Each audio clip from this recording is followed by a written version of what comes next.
Hey everyone, I'm Wonder Woman. And I'm Batman. And I bet you can't even guess what we just watched. Who could guess? What has anyone been talking about? That's right. It was Zack Snyder's Justice League.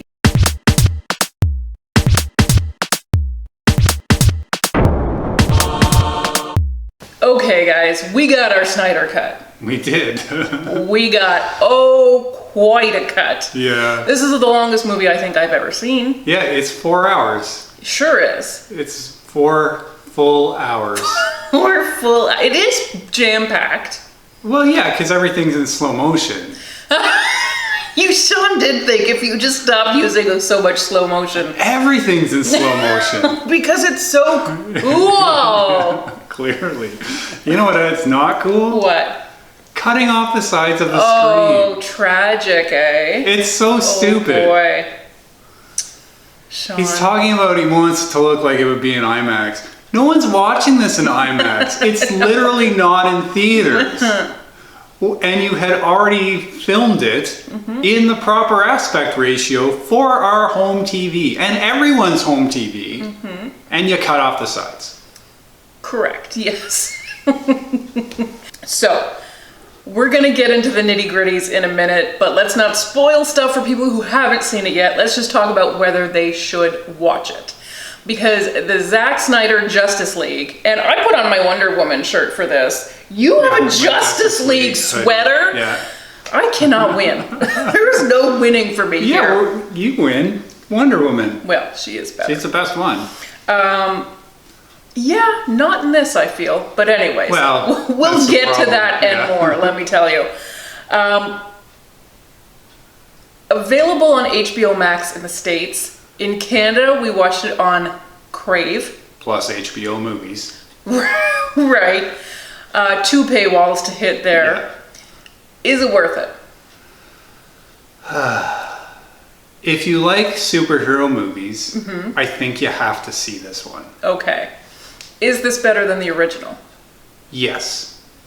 It definitely, I mean, this is why it's worth seeing. Even from my perspective, it is an entirely different story. Yes. I was shocked to know, like, Joss Whedon went in and, like, changed everything. Yep. There is not a single scene, I'm sure, that was untouched. Everything got cut or scrapped. Yep. Wow, what a difference it makes. Truly. Because Zack Snyder did go in and reshoot not very much stuff. I know a lot of attention was paid to that, but it amounted to like maybe 5 minutes of screen time. They did a lot more special effects, but with the actors it was about 5 minutes of screen time. So, wow, I can't believe the difference between the two movies, actually. Well, they are very different movies. You're absolutely right. And it's been a while since we saw the first Justice League because we never rewatched it because it wasn't very good. That's right. And that came out back in 2017. Yeah. It didn't deserve the hate that it got, but it didn't match up with the Marvel movies, and I think that was the problem. This is supposed to be DC's showcase and their extended universe paying off, and it fell flat. Yeah, well, I think Joss Whedon came in and tried to do his like funny thing that he does that works with Marvel and does not work as well in DC. It doesn't. It doesn't fit the aesthetic. No, I mean, DC tends to be a lot more somber generally, but I also think that the heroes in Marvel are these flawed people. They're regular people. And over here in DC, they're like gods who are untouchable. Even the ones who aren't feel like them. Like they just. There's no conflict or inner turmoil about what they're doing because they just think what they're doing is always right. That's right. So it's hard when you're like this larger than life, never wrong. It's hard to really put humor in that. They're not as naturally funny. No, they're not. They're not silly. They don't make mistakes. And they have trouble relating to people anyways. Like they have trouble fitting in. Yeah, A lot of them are extremely solitary creatures. Yeah. So I feel like the humor, Joss Whedon's humor, would have really fallen flat. But I think he also cut away a lot of the heart that Zack Snyder was planning for this movie. I know he said that Cyborg was really the heart of the movie, and comparing the two, I mean, Cyborg is hardly in the theatrical one. Yeah. So it was kind of great to see so much more put into this one. 4 hours worth? I don't know. I mean, Zack Snyder wouldn't have even released a 4-hour one if this was theatrical. No, no one would have let him do it at the time. No, they were not. They were gunning for 2 hours, yeah. which is part of the problem and part of the reason he walked away ultimately, because he did not feel like he could do this movie in 2 hours. He stands corrected because Joss Whedon could, but he had to cut a lot to do it. Yeah, well, it didn't work. No, it didn't. The 2-hour version isn't enough. Mm-hmm. Or they bit off more than they could chew, and they should have just made it 2 parts, like they had planned to do anyway. Right. And then never happened because this movie didn't do well. That's right. And they are like putting together this team, introducing characters, plus new bad guys. Yeah. Which, by the way, there's a bad guy in this movie that I don't think was in the first one at all. So that's really kind of crazy. That's a big deal. He should have been in the first one. They were saving him for the second one. They made that mistake. That was a big one. Because that's who you're going to go see. He's like the big villain. daddy. Okay. Yeah.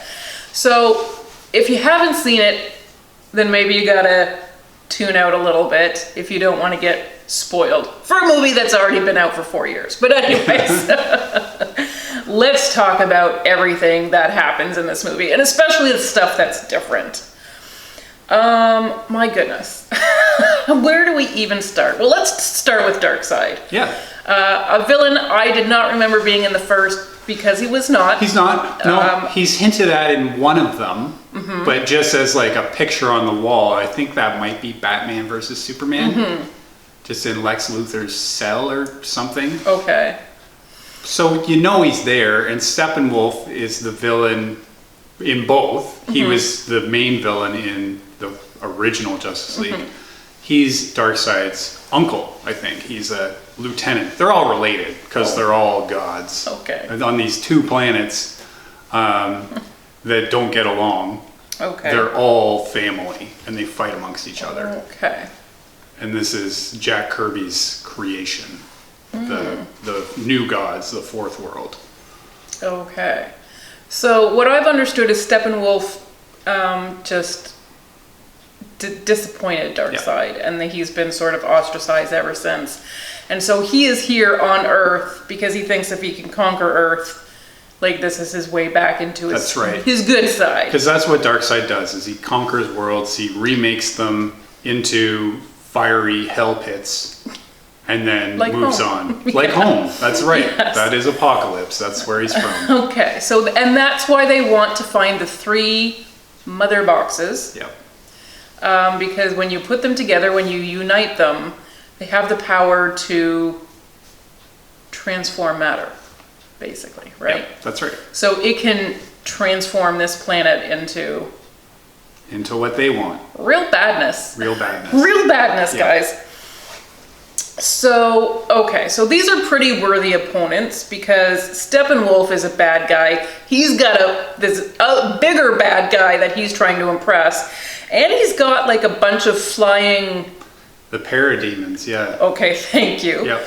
They're all over the place. Yes, they're like numerous. Yeah, there's a plague of parademons. Unlimited of these guys, yeah. Right, which are very scary. And they are kidnapping people.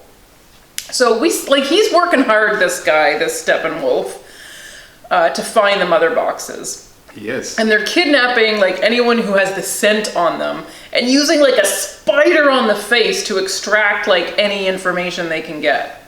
Yeah, it's serious. You don't want to be caught by these guys. No, you don't. You don't joke around in these types of circumstances. That's right. So, I keep like not really even knowing where to start with this, but let's talk Themyscira because obviously I love Wonder Woman. who is not on Themyscira, of course. But one of the mother boxes is being hidden there since the dawning of time, or since the last time Darkseid was around. Tried to invade, that's right. Right, so they're hiding a box. They come to get it, Steppenwolf and his parademons. Is that right? That's parademons. Right. Yep. What a cool scene, certainly. Those Amazons, they're serious. Yeah, they are. And they have no fear. No, they don't. And the Queen Hippolyta, basically has to decide to sacrifice a lot of her best warriors in order to seal off this tomb that is hiding the box. And she watches it like plunge into the ocean. And you could just see the grief on her face at having lost so many people, but she has to make that decision. You know, they were charged with protecting this box. And then we see the parademons come out, and it's such a tragedy to know that everything that just happened was for nothing. So much loss of life and good people sacrificed. And then there's this epic like field and horse and almost a separate battle, even though it's the same one continued. And this, I'm going to say, is bloodier. This one is rated R, the other one PG-13, as most comic book movies are these days. Rated R, so it's bloodier. They're not cutting away. They're showing the squished heads. Yeah. It's true. It's exciting. Woo. So, yeah, and then of course there's another box hidden in the ocean. In Atlantis, that's right. So we are meeting our Arthur Curry / Aquaman, Jason Momoa, who's always discarding shirts. Where does he keep getting the shirts? And like, he jumps in jeans, which jeans are way worse than like a tank top if you're swimming. I don't know. I guess it's weird that that's how we were introduced to him. And then I think his standalone movie sort of undoes some of the things we learn in this movie. But anyways, it is a bit of a strange introduction, I thought. But because he's not even really part of the kingdom. No, he's very apart from it. But anyways, there's a box down there, and then there's a box with the humans. The Nazis got it. Why? Why is it always? Why are we just always throwing things to the Nazis? I don't know. Yeah, it's pretty rote at this point. They had everything, all these supernatural objects. Right. And then now the American government has it. As, again, that's what happens. The Americans took it from the Nazis and put it in a warehouse, gave it a number, tucked it away. And didn't even know it was missing. No. Well, let me tell you what it's been up to. The third mother box actually is what created Cyborg, basically. So Victor Stone is the scientist's son, who we now know, I mean, the first one just said an explosion, and then we never heard anything more about it. Now we know it was a car accident. He and his mom were in the car, killed his mom, pretty much killed him, but his father was able to take tiny portions of his body and save him using the alien technology in the mother box and creating this like weird body that is super hooked up to technology. The Basically internet has created the god of technology. Yeah. And a lot of exposition that was unnecessary, so telling us about the internet. About how that might work and what could happen. Like, do you know what you could do? And we're like, yes, we do. We're familiar with the internet, but thank you for mansplaining to it.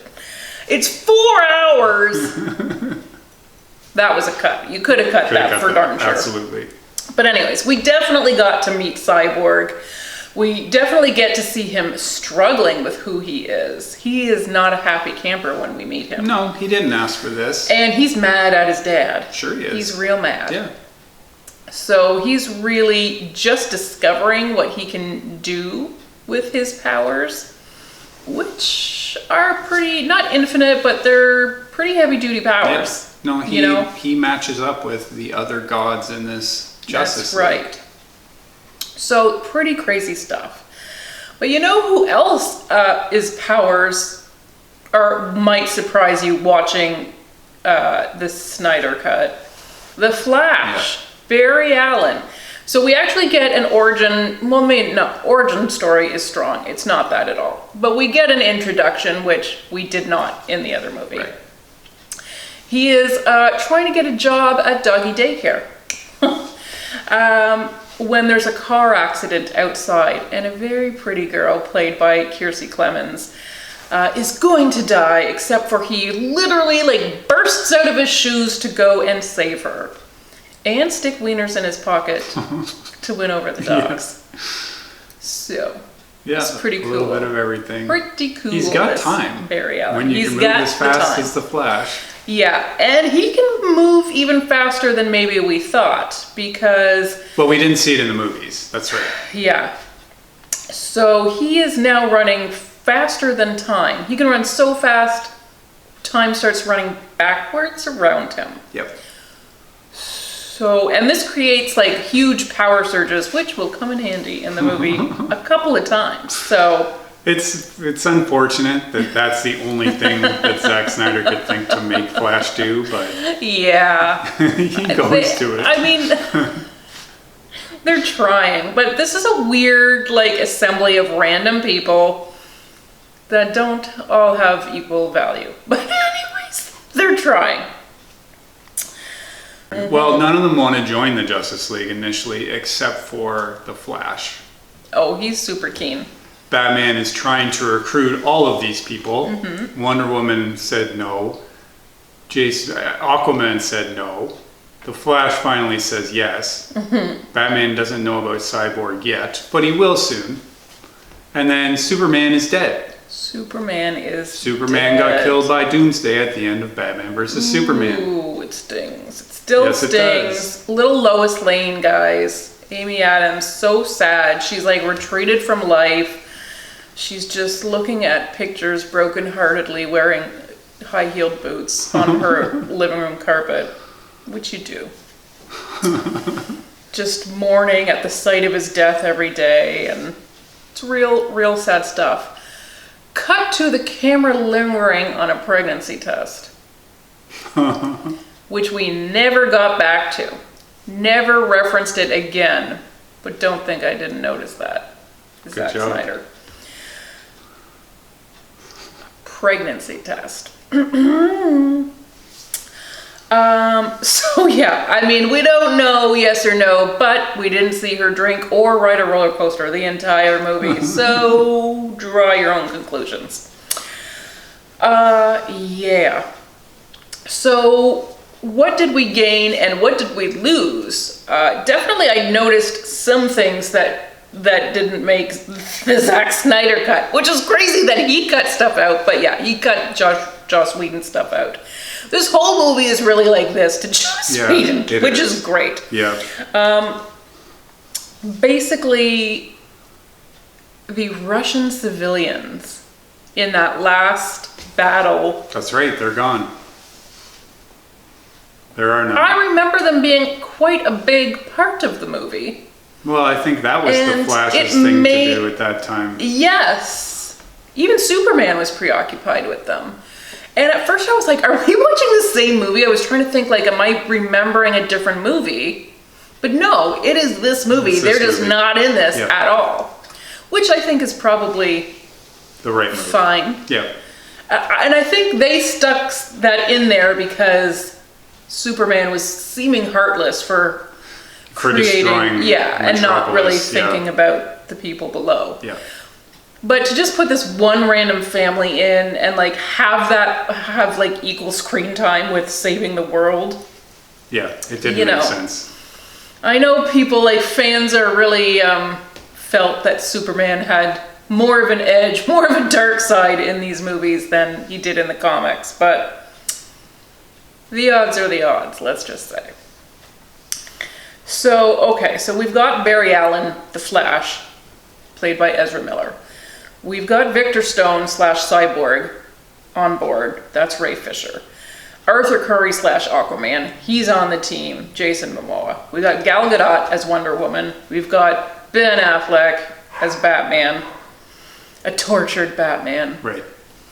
Everything's Seen it on all. his shoulders. Yep. He's real sad about Superman dying. He is. Who saw that coming? He's real wounded, guys. Yes, he is.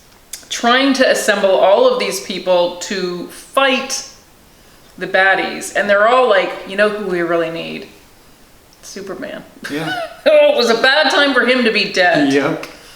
So once they make the connection that Cyborg was sort of revived with a mother box, they decide, hey, who else could we resurrect?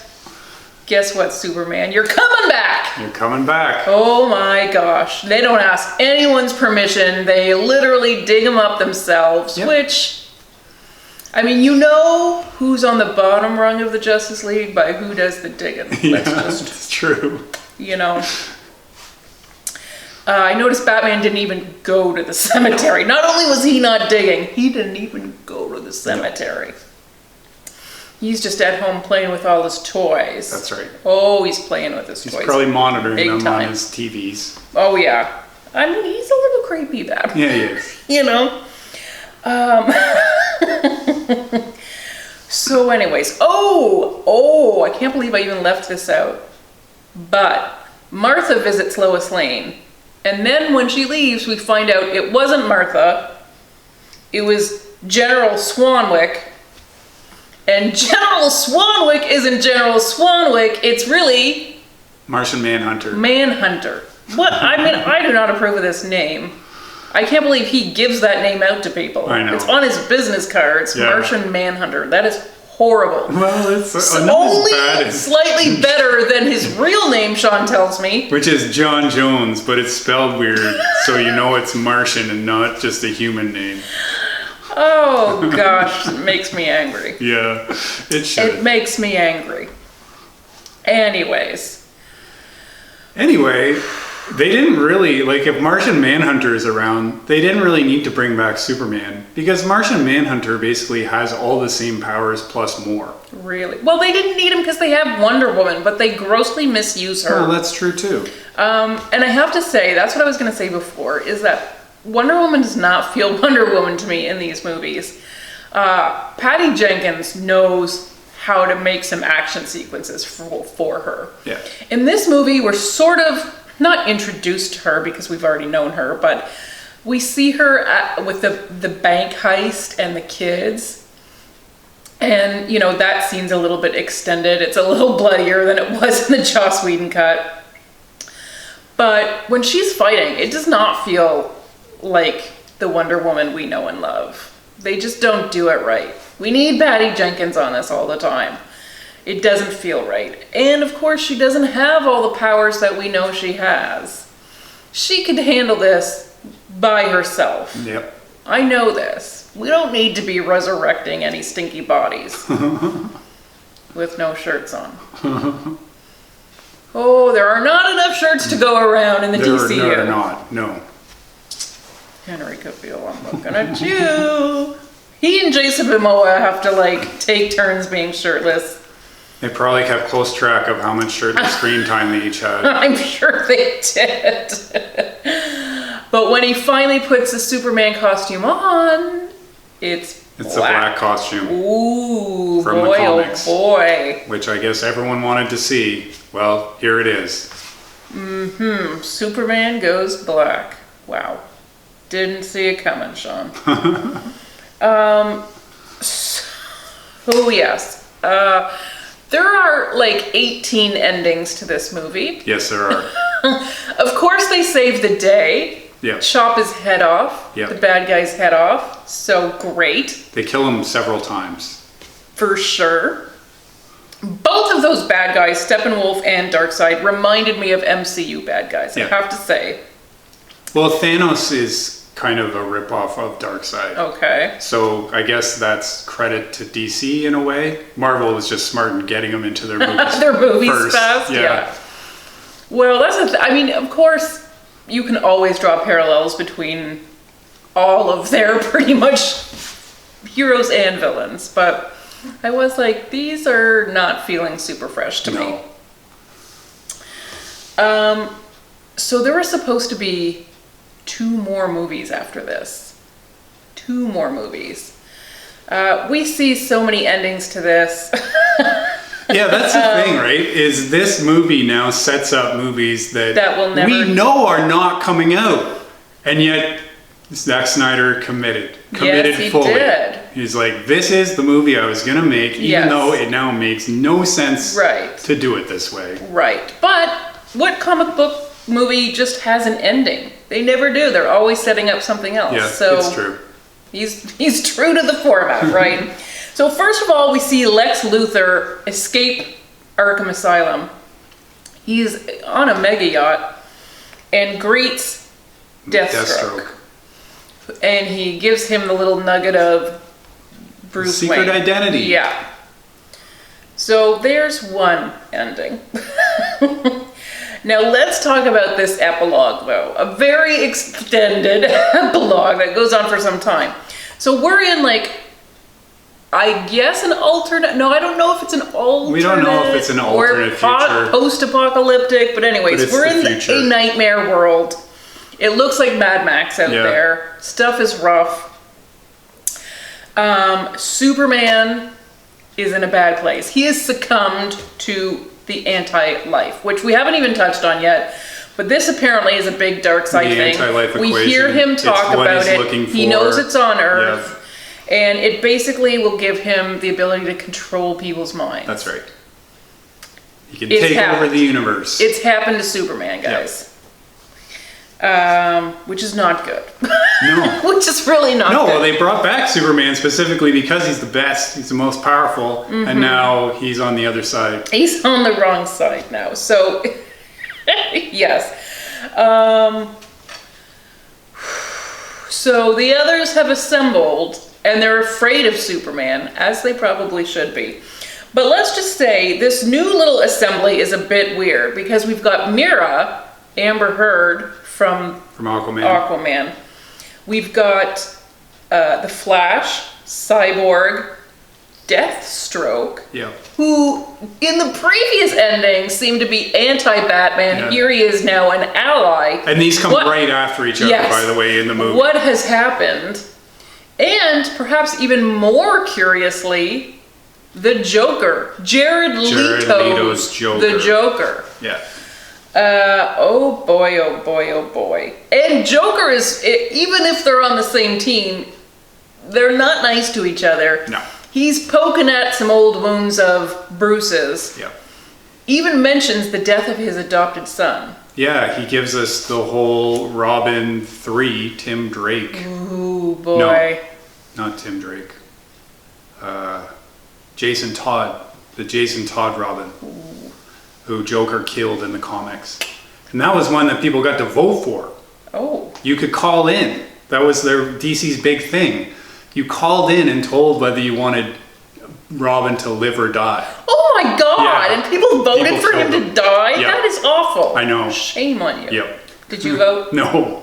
Okay. I didn't. Mm-hmm. Okay, so we're in this like Mad Max world. They're terrified of Superman, who is now under Darkseid's control. But, you know, they got to do something.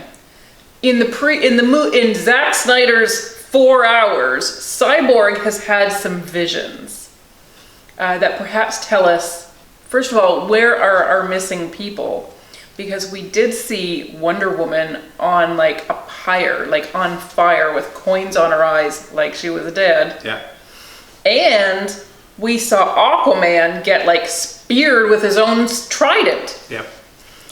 So, you know, Mira is upset about that. And we saw Superman holding a charred corpse.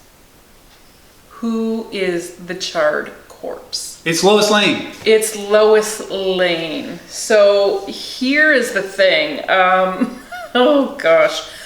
I guess Superman had left Batman in charge of protecting Lois Lane while he went off to fight the good fight. But ultimately, he let her die. Lois Lane dies. And, I mean, brilliant work. They did tell him, like, Lois Lane is Superman's Achilles heel. Superman's kryptonite. Guys, he's got 2 kryptonites now.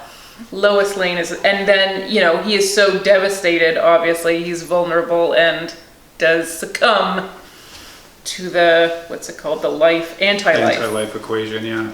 The dark side. Oh boy. So now Superman is super mad at Batman for letting his love die.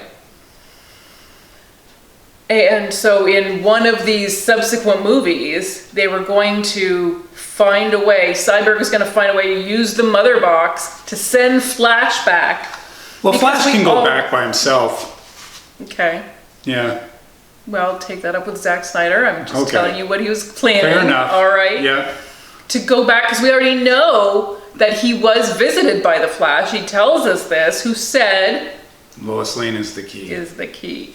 So in the next movie, he would know this, and he would do a better job protecting her, would in fact sacrifice himself. And Batman would die. Hooray! He would die. But guess what? What? Cut to 20 years later, Lois was in fact pregnant with Superman's baby. Oh, I don't even think I told you. Batman was so conflicted because while Superman was dead, he and Lois had a romance. Oh boy. Mm-hmm. And so that was part of like his conflict of even bringing Superman back, because he knew Lois was still in love with Superman. But Batman was in love with Lois. So he kind of knew he was going to lose her. Wow. But 20 years later, Bruce Kent, they named him after Batman, and now he's going to be the new Batman. They like drop him off at the Batcave, and they're like, Uncle Bruce would have been proud of you. Oh boy.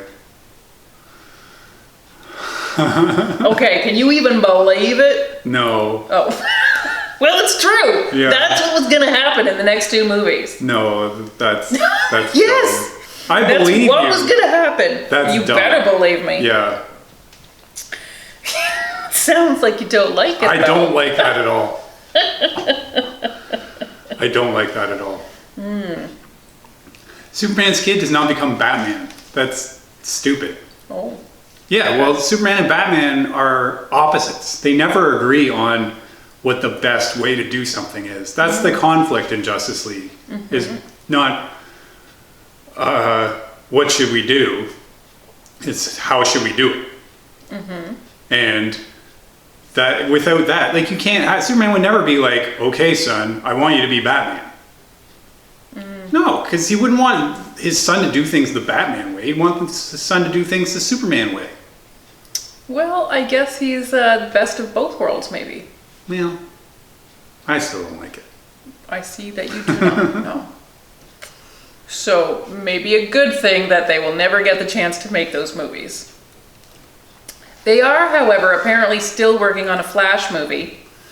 Yeah, that's weird. At some point, he's finally going to get his own little thing, which is sounding very familiar, because it is sounding like he too will be part of a multiverse in which both Michael Keaton's Batman and Ben Affleck's Batman will exist.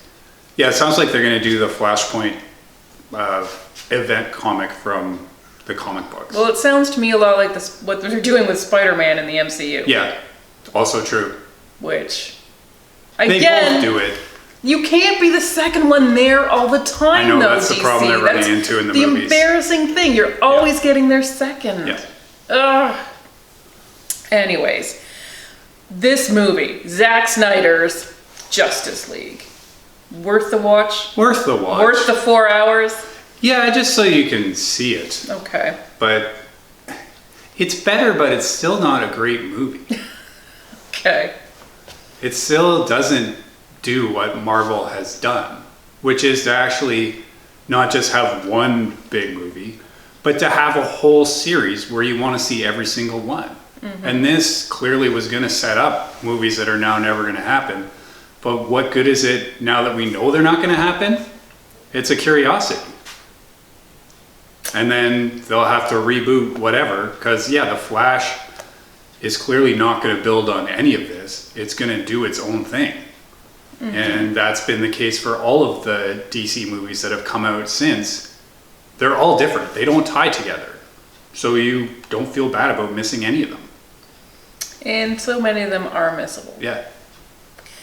So this movie does have an end card. It is dedicated to Autumn. Autumn is the daughter of Zack Snyder, who took her own life while they were filming the movie Justice League, and is ultimately what you said he walked away for, to spend time with his family. But his wife is a producer on the film as well, and she basically just felt like he just didn't have the fight in him anymore, because the studio was putting up such a fight. They were sending babysitters to the set all the time, and they really just didn't like a lot of his direction. And so I think after the death of his daughter, he thought maybe he could throw himself into work, and work just became not a nice place to be. And so they left. And Joss Whedon came in. He created a whole bunch of problems, was allegedly abusive on the set. Obviously, Ray Fisher in particular had a lot of altercations with him, although so did Gal Gadot. And both she and Jason Momoa have supported Ray Fisher's claims. And the WB is still not being very nice to Ray Fisher about this. Well, yeah, they're more than not doing anything. They're denying, putting up a wall. Yeah, which is not good. No. And I think, that story has really not picked up a lot of momentum. I think a lot of fans probably should get together on this and make sure the studio knows that there's support for Ray Fisher. Yeah, I don't think the fans care. I think that's the problem. The fans are part of that issue. These fans that wanted the Zack Snyder cut are not all that supportive and empathetic of people who are abused. Well, it was apparently a pretty rough set. I mean, it's rough enough to lose your director and to lose so much of the work you already did, because Joss Whedon only used about 10% of what was already there, and Zack Snyder felt he had already filmed 75% of the film. So to really have to restart and then go through some real turbulence on set, it's not been a good time for anyone. So I know both his wife and Chris Nolan, who was also a producer on the film, watched the Joss Whedon cut, and Zack Snyder still to this day has never seen it, because they told him not to. It will break your heart, they told him. So he has not seen that movie. He made this movie without having seen the first, so he just made it purely the way he wanted it. And I do think it is the superior film. It's not the film that would have ended up in theaters, though, had he remained in the director's seat. No, they wouldn't have let him release a 4-hour movie. No, it is interesting that way. But this film and the Snyder Cut did raise a lot of money for suicide awareness, which is great. I think it's been 4 years. I don't think you get over the loss of your child ever, but I hope that he has gotten some healing and maybe some closure with being able to finally put an end with this movie, because that, has haunted him too. And now the Snyder Cut is finally behind us. And where does the DCU go from here? Yeah, same place it's always been.